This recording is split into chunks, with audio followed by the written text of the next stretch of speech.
I started as a statistician, so I have a master's in statistics, and first started using SAS in 1977. And our group, I was working at Texas Instruments at the time, our group needed better statistics software, so we actually bought SAS, or started to get SAS available to us, and the lead statistician in our group actually purchased it from Jim Goodnight, who was the developer of SAS, and we needed to get estimable functions for ProcGLM, so, and he wrote that. So that's how we first got using SAS. Over the years, in 1983, I became an independent consultant, first in statistics, and then over the years I've done more and more in SAS and less in statistics. So most of my consulting work for the past several years has been in SAS and applications development and a lot of macro stuff, things like that.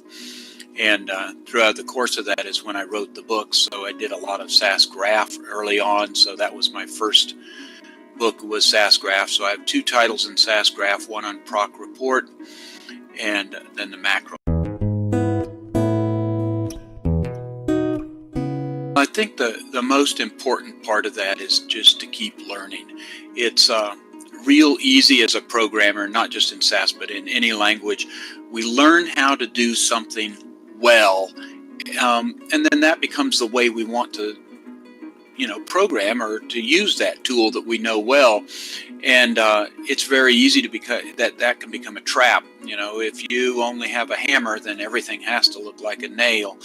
And I think the most important thing for us to do is to keep learning, and we have to go outside of our comfort zone sometimes to do that. So we want to force ourselves to make sure that we learn, and to do that, there's a couple strategies that I take, and when I'm teaching SAS, this is what I try to impress upon my students, is that you need to take 20 minutes a day, a minimum of 20 minutes a day, to learn something new. And you need to go outside of your way to do this. It doesn't count that, oh, I'm doing a proc print today and, oh, I learned a new option, that ought to count. You've got to go out of your way to learn something new, and you need to spend 20 minutes of it doing it. And you need to go outside of your comfort zone to do that. You need to find what are the things that you haven't yet done. Maybe you haven't tackled the DS2 procedure yet, and that's fairly new. It's pretty complicated. Mm-hmm. It's something you need to do, and so you've got to take the time to do that. So 20 minutes a day, step outside of your comfort zone, and really look at the documentation, and with the effort of learning it, not just to solve the immediate problem. So those are the things I think I would suggest. People, the saying is that you'll hear people say, "Oh, I've got 10 years of SAS experience," and I have to always ask, well, is that 10 years of SAS experience, or is it 1 year of SAS experience 10 times?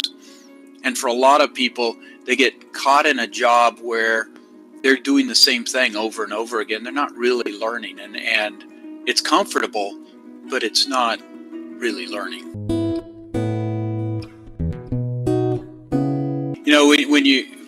When you asked me that question, I've been thinking, I don't know that I really have a favorite SAS procedure. I spend most of my time in the macro language, and which, the macro language is a code generator, so it's used to write the procedures and the data steps. So I think that's where my favorite is the macro language. That's what's kept me involved in SAS for now 40 years. That it's still new and difficult. It's still challenging sometimes to write the macros that will do it. So I think that it's not quite the answer to your question, but I think that's where I'd go.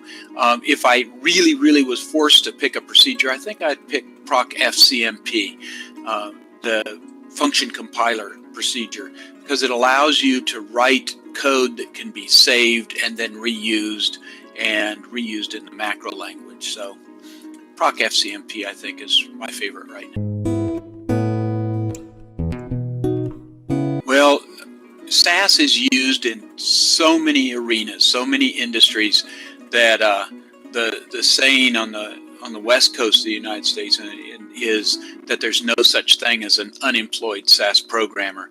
I think that's really true. Once you learn the language well, then you can pretty much pick the industry and pick where you want to live and still work in the SAS arena. And there again, you need to have a real broad base on SAS to do that.